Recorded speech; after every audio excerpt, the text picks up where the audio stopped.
Damian Lillard is not going to make the All-Star team this season. Oh, okay. I like where this is headed. Let's hear it. There's no question he has not been the same Damian Lillard to start this year.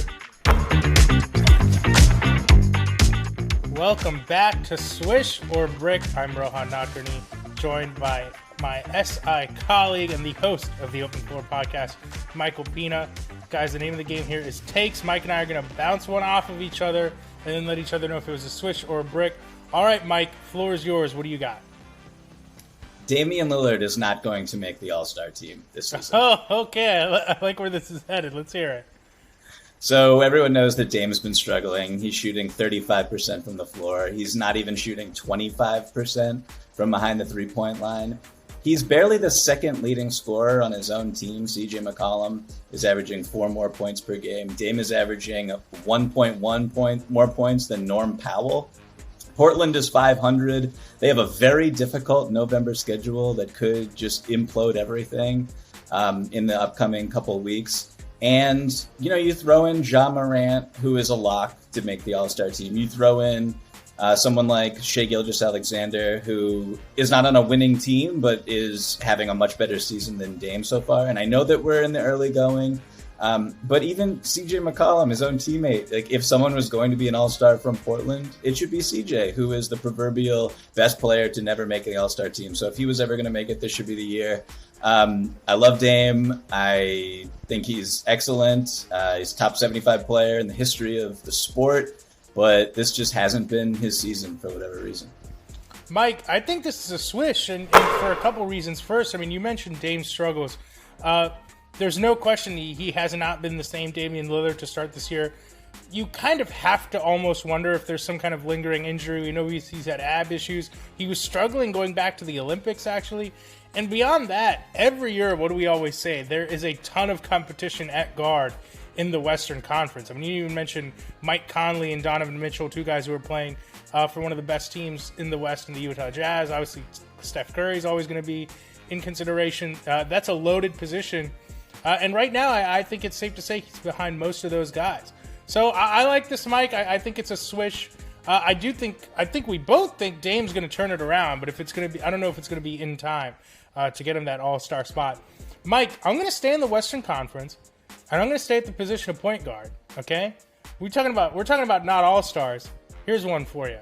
It's time for the Lakers to move Russell Westbrook to the bench, Mike.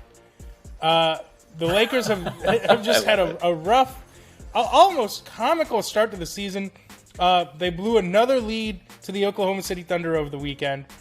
Last night Monday night, I should say, played a thriller against the Hornets that really didn't need to be a thriller.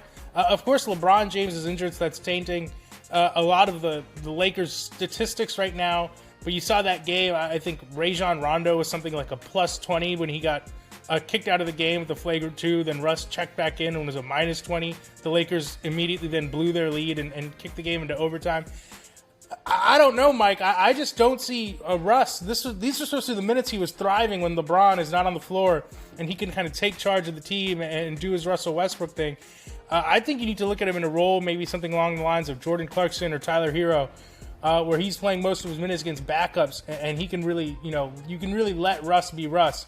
But right now, the early returns on his experience, he had a triple-double in that Hornets game, but I'm not sure anyone would tell you he played particularly well, especially when you see how Carmelo Anthony's playing. Maybe he deserves to be in the starting lineup. So, Mike, what do you think? Maybe it's time to move Russ to the bench. Well, we can't kill Carmelo's Sixth Man of the Year candidacy. So true. I poo-poo that. But the only reason I'm bricking this, and if you were to present this to me in 2 weeks, 3 weeks, maybe I would swish it. But the reason I'm bricking it is before we move Russ to the bench, we got to move DeAndre Jordan to the bench. Like that's step one in trying to improve this team. It might be time to move DeAndre Jordan to the coaching bench. Yeah. Sure. We got to see AD at the 5. We have to let Russ, and I wrote about this on SI.com. That should be up right now.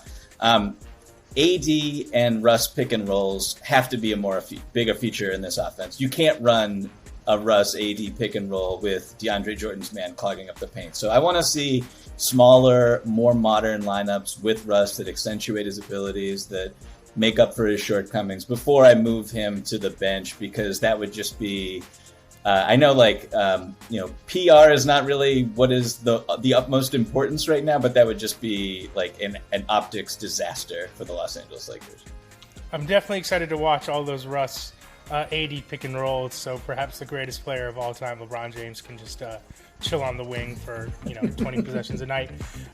Mike, I respect your opinion. I do. I agree. AD at the 5 would definitely help the Lakers a lot. Is it going to help enough? I don't know. They're in a precarious position right now in the bottom half of that West playoff bracket. But that'll do it for this edition of Swisher Brick.